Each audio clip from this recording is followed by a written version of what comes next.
Morning students. आज हम करेंगे पोम फायर एंड आइस। छोटी सी और सिंबॉलिक पोएम है। पोएट है इसके रॉबर्ट फ्रॉस्ट, अमेरिकन पोएट है ये।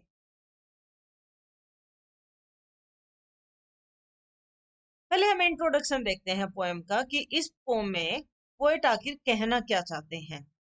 Fire and ice by Robert Frost is a short, छोटी है, फिगुरेटिव, फिगुरेटिव होता है अलंकारिक, अलंकार सुने होंगे जो किसी भी चीज की सुंदरता को बढ़ाते हैं।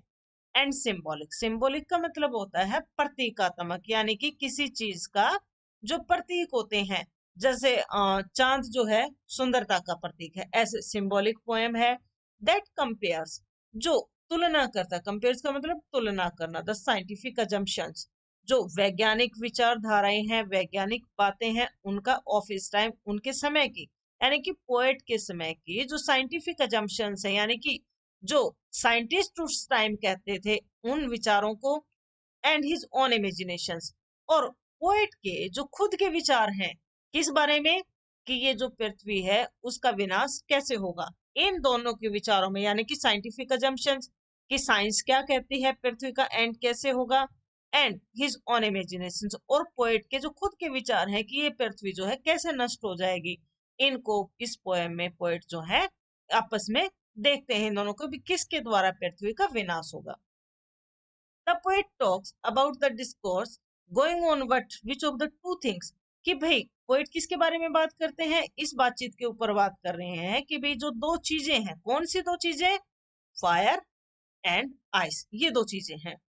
That is fire and ice, ये चीजें विल डिस्ट्रॉय द वर्ल्ड, इन दोनों में से कौन सी इस संसार को, डिस्ट्रॉय का मतलब क्या होता है, नाश करना, खत्म करना, विनाश करना, ये दोनों में से यानी कि फायर और आइस में से कौन सी चीज जो है पृथ्वी का विनाश करेगी।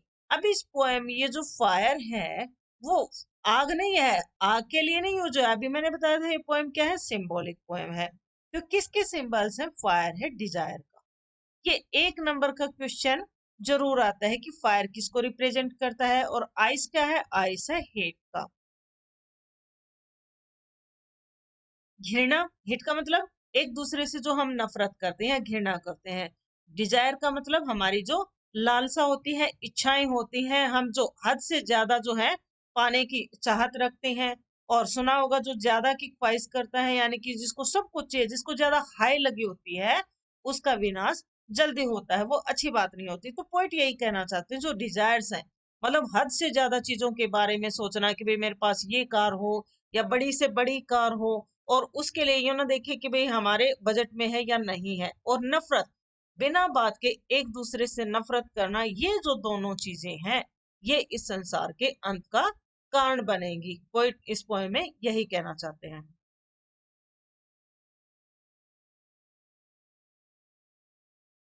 अब एक central idea of the poem, कि भाई ये जो पोएम है इसका मुख्य विचार क्या है, सेंट्रल आइडिया क्या है। The poem fire and ice by Robert Frost is about the hypothetical and of the world. इस संसार का जो हाइपोथेटिकल क्या होता है, माना हुआ या पूर्वानुमान, जो हमारी सोच होती है या जो पूर्वानुमान लगाते हैं हम कि भाई ये पृथ्वी कैसे खत्म होगी, ये संसार कैसे खत्म होगा, उसके ऊपर है ये poem fire and ice, with the speaker asserting that it will be destroyed either by fire or ice।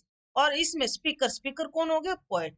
Poet ये कहना चाहते हैं कि भाई ये जो है किसके द्वारा खत्म होगी, ये आग के द्वारा खत्म होगी या आइस के द्वारा। और आग से हमारा क्या मतलब, फायर से अभी अभी बताया था, फायर का मतलब डिजायर, और आइस का मतलब क्या है, आइस का मतलब हेट। इन दोनों के द्वारा, इन दोनों में से किसके द्वारा इस संसार का अंत होने वाला है। One could argue though that the central idea of this poem is that fire and ice are equally destructive। हालांकि हम इसके ऊपर विचार कर सकते हैं, विवाद कर सकते हैं। आर्ग्यू का मतलब क्या होता है, वाद विवाद करना, बहस करना। हम इसके ऊपर बहस भी कर सकते हैं कि भाई ये जो मुख्य विचार है, सेंट्रल आइडिया है, मेन बात है इस पोएम की, वो क्या है कि fire and ice are equally destructive. भाई दोनों के दोनों बराबर विनाशकारी हैं, कोई एक से कम नहीं है, ना तो आग ना आइस, यानी कि डिजायर और हेट। दोनों इक्वली, दोनों बराबर के डिस्ट्रक्टिव हैं, दोनों बराबर के विनाशकारी हैं इन देयर ओन वेज, अपने अपने तरीके से। The central idea around which the entire poem revolves, और जो मुख्य विचार है इस पोएम का, जिसके चारों तरफ ये पोएम घूम रही है, वो क्या है? इज दैट ओनली लव, कि भाई केवल प्यार, इक्वेलिटी, बराबरी, म्यूचुअल अंडरस्टैंडिंग या आपसी जो समझ है, एंड सिंपैथी या सहानुभूति है, फॉर वन एंड ऑल, एक दूसरे के लिए, कैन हेल्प, वही सहायता कर सकती है, in establishing peace on this earth, इस पृथ्वी के ऊपर शांति लाने में। यानी कि अगर ये चीजें हैं तो पृथ्वी बच जाएगी। कौन कौन सी? Love, equality, mutual understanding and sympathy, यानी कि प्यार, बराबरी, एक दूसरे को बराबर का हक देना, आपसी समझ होना और सहानुभूति होना एक दूसरे के लिए। अगर ये चीजें हैं तो पृथ्वी को कोई खतरा नहीं है, पृथ्वी एज इट इज चलती रहेगी, लोग ऐसे ही पृथ्वी पर रहते रहेंगे। The poet mentions that both fire and ice, और कवि क्या जिक्र करते हैं? मेंशन होता है जिक्र करना या किसी बात को कहना, दैट कि जो बोथ फायर एंड आइस, ये जो आग है या आइस है, और आग का क्या मतलब है? डिजायर, और आइस का क्या मतलब है? हेट। डिजायर और जो हेटर्ड है, आर प्रोबेबल, शायद, एंड ऑफ दिस वर्ल्ड, शायद यही इस संसार का अंत है। शायद, प्रोबेबल का मतलब क्या होता है? संभावना, संभावित, ये इस चीज की संभावना है कि भाई इनके कारण पृथ्वी का विनाश हो जाएगा। कैसे? कोई एक देश जो है दूसरे से अगर ज्यादा नफरत करने लग जाएगा तो ऐसा हथियार, या जैसे कि द्वितीय युद्ध में अमेरिका ने जापान के ऊपर एटम बम गिराया था, ऐसे ही कोई हथियार बना लेना जिसके कारण ये पृथ्वी का जो है विनाश हो जाएगा।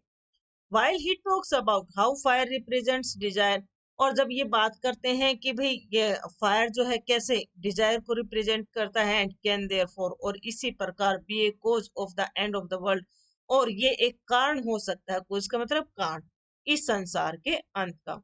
he also mentions, वो ये भी जिक्र करते हैं, ice in between to symbolize that coldness, coldness होता है किसी की उपेक्षा करना, यानी कि किसी को इम्पोर्टेंस न देना, एंड इनडिफरेंस, उदासीनता, टुवर्ड्स वन अनदर, एक दूसरे के लिए, will also be enough to end the world, वो भी इस संसार का अंत करने के लिए काफी है।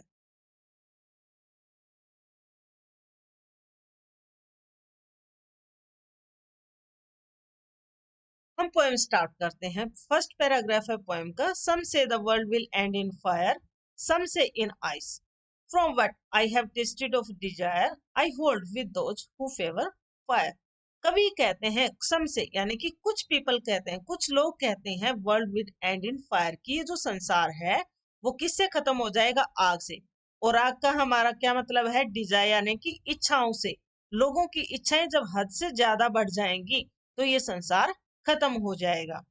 सम से इन आइस, कुछ लोग कहते हैं कि ये संसार जो है आइस से खत्म हो जाएगा, और आइस का हमारा क्या मतलब है? हेटर्ड, यानी कि नफरत एक दूसरे से इतनी हो जाएगी, लोग एक दूसरे को वैसे ही मार देंगे, तो पृथ्वी पर कोई नहीं रहेगा। From what I have tasted of Dzire, और उससे जिन्होंने इस को चखा है, यानी कि मेरे को, पोएट कहते हैं मुझे डिजायर के बारे में तो ज्यादा पता है। डिजायर का मतलब इच्छाओं के बारे में, क्योंकि ये मेरे पास भी है, मैं इनको महसूस कर सकता हूँ, या मैंने देखा है इनको। आई होल्ड, होल्ड का मतलब एग्री करना या सहमत होना, होल्ड का मतलब सहमत, मैं उनके साथ सहमत हूँ।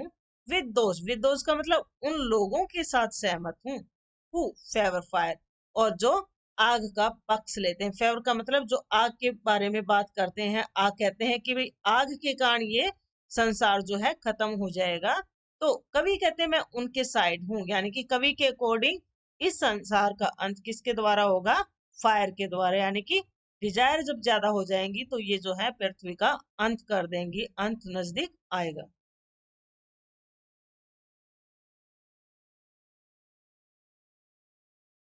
सेकेंड पैराग्राफ है, but if it had to perish twice I think I know enough of it to say that for destruction ice is also great and would सुफाइस।